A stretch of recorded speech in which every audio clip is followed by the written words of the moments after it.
Psaume 16, Pasteur Gary Volsi de Montréal, Québec, Canada, 438 792 46 18, gary.volsi@yahoo.com. Donc aujourd'hui, on a continué avec le Psaume 16, on a étudié tout Psaume, Psaume 16 qui, l'Éternel est mon héritage.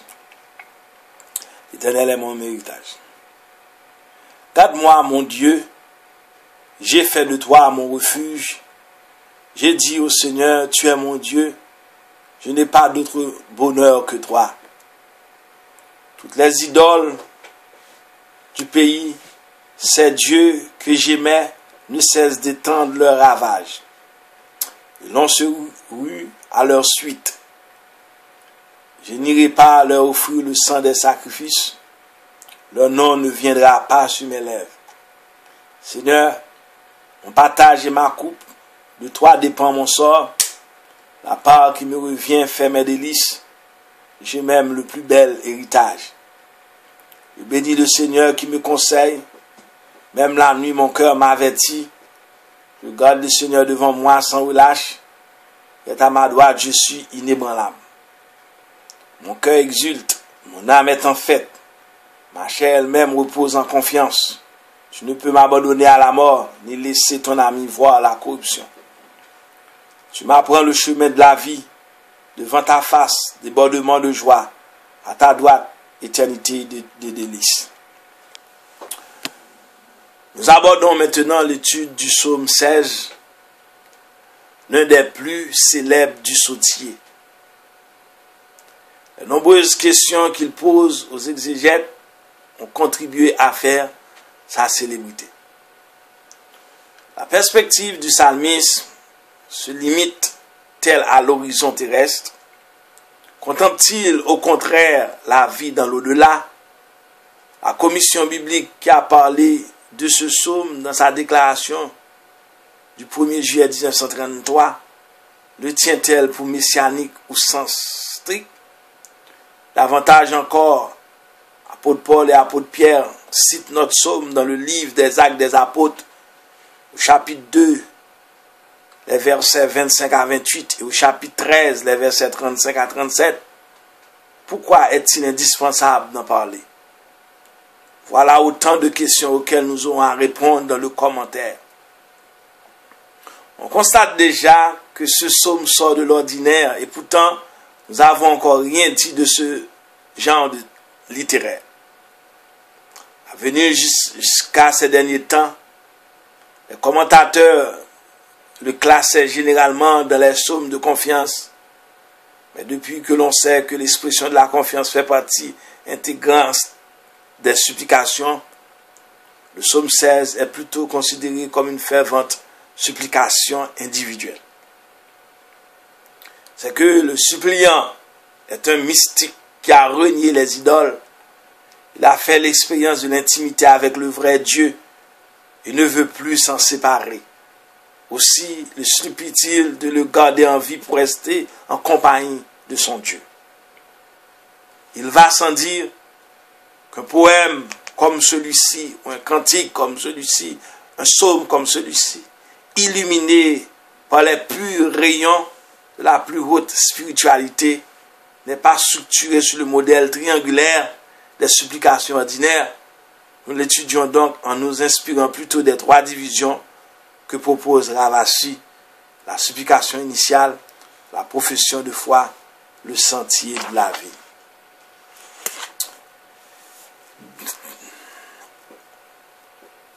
On ignore le sens précis de l'hébreu miktam, M-I-K-T-A-M, que la Bible de Jérusalem traduit par à mi-voix. Ailleurs, on traduit le thème par prière choisie. Quant à de David, on sait déjà que l'expression ne désigne pas nécessairement l'auteur. La supplication initiale, verset 1er, elle résume tout le psaume par l'évocation de deux actions. L'une du côté de Dieu, garde-moi, l'autre du côté du fidèle, j'ai fait de toi mon refuge.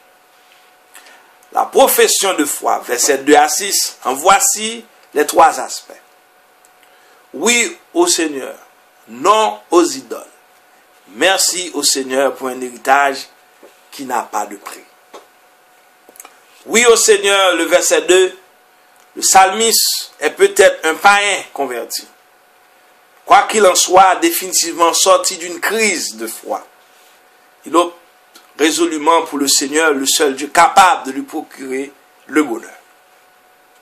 Non aux idoles, versets 3 et 4. La profession de foi au Seigneur défend la participation au culte des idoles. 2. Des coutumes païennes sont expressément nommées les sacrifices sanglants et l'invocation des dieux étrangers. Pour ne donner qu'un exemple des abominations qui se commettaient, citons ce passage où Jérémie 7, verset 31, s'élève contre les Judéens. Ils ont construit les hauts lieux de Tophet, la vallée de Ben Hinnom, pour brûler leurs fils et leurs filles. Jérémie 7, verset 31. Quant au nom des dieux, les prononcer constitue une infamie. Dans la mentalité sémitique, le nom c'est la personne elle-même. En conséquence, on entre en relation avec les faux dieux en prononçant leur nom. Oui, oui, au Seigneur, versets 5 et 6, la tension monte. Le psalmiste s'enflamme de plus en plus. Il en vient même à parler le langage des Lévites, de la tribu sacerdotale de Lévi. Mon partage, ma coupe, mon sort, ma part, mon héritage. On sait par ailleurs que le fondement de tout ce vocabulaire sacré est le don d'une belle terre à Israël, mais non pas à la tribu de Lévi. L'héritage de Lévi, c'est l'Éternel. Aussi, n'est-il pas pour Lévi de part ni d'héritage avec ses frères? C'est l'Éternel qui est son héritage, comme l'Éternel, ton Dieu, lui a dit. Quant à notre psalmiste mystique, il se met au rang des Lévites et prend la parole pour vanter son héritage qui n'a pas de prix. Seigneur, mon partage et ma coupe, de toi dépend mon sort. La part qui me revient fait mes délices, j'ai même le plus bel héritage. Le sentier de la vie, versets 7 à 11. Il s'agit du sentier qui conduit à l'intimité avec le Seigneur. On devine l'importance de cette section pour la spiritualité biblique. Aussi débute-t-elle par une bénédiction qui tient lieu de louange. Je bénis le Seigneur. L'assistance divine, verset 7. Le Seigneur n'abandonne pas le fidèle qui se confie à lui. Le sentier de la vie le protège et le conseille. Je bénis le Seigneur qui me conseille. Même la nuit, mon cœur m'avertit. La présence divine, le verset 8. Le Seigneur précède son bien-aimé sur le sentier de la vie. Comme un guerrier, il se tient à la droite de son protégé, prêt à la défendre. Je garde le Seigneur devant moi sans relâche. Il est à ma droite, je suis inébranlable. L'intimité divine, verset 9.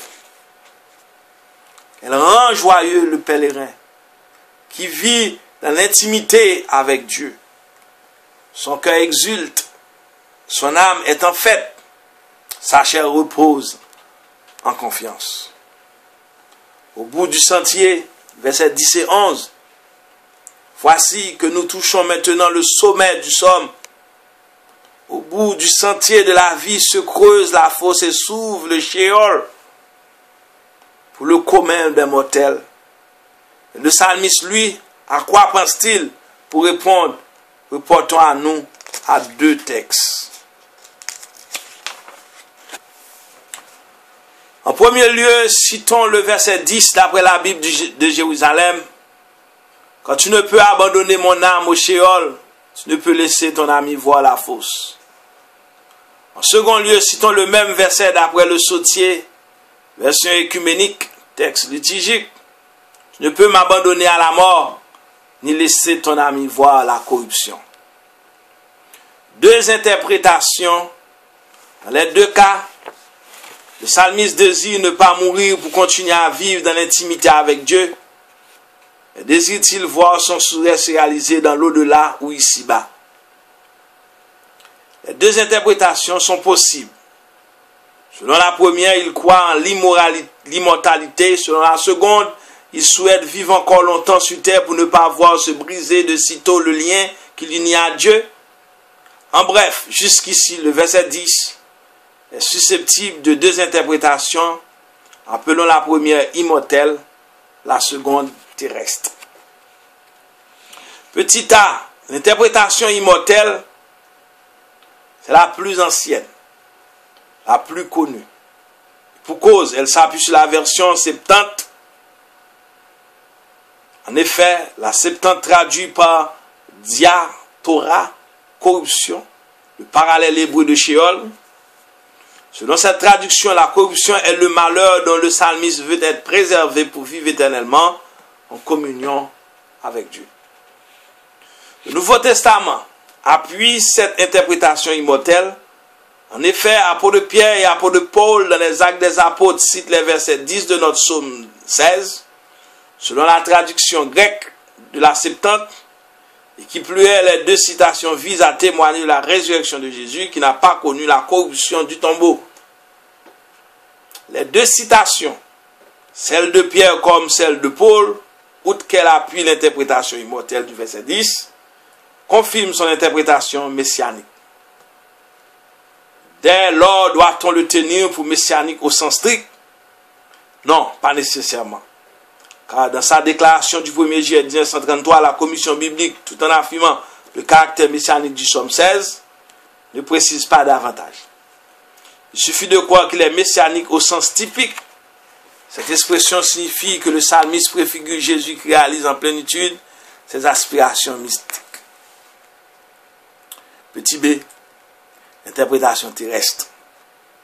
Nombreux sont les commentateurs qui limitent l'horizon du psalmiste à la vie terrestre.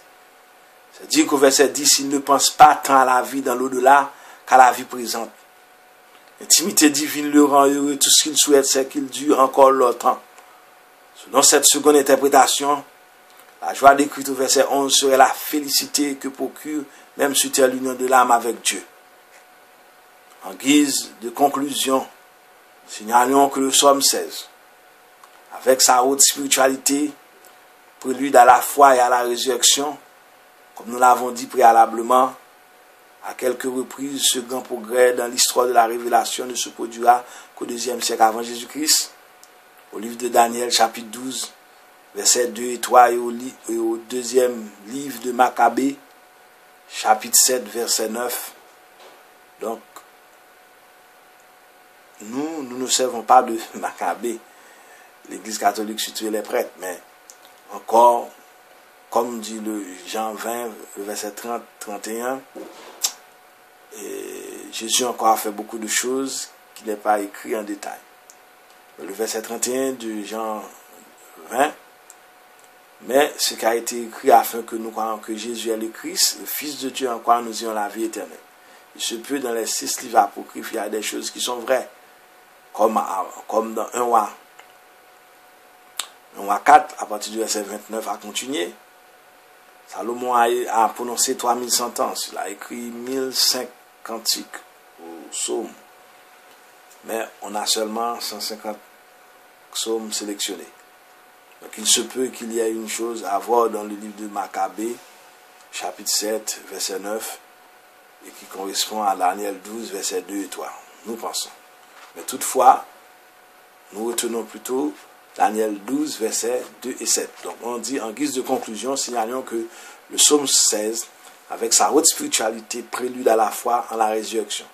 Comme nous l'avons dit préalablement, à quelques reprises, ce grand progrès dans l'histoire de la révélation ne se produira qu'au IIe siècle avant Jésus-Christ, au livre de Daniel, chapitre 12, versets 2 et 3.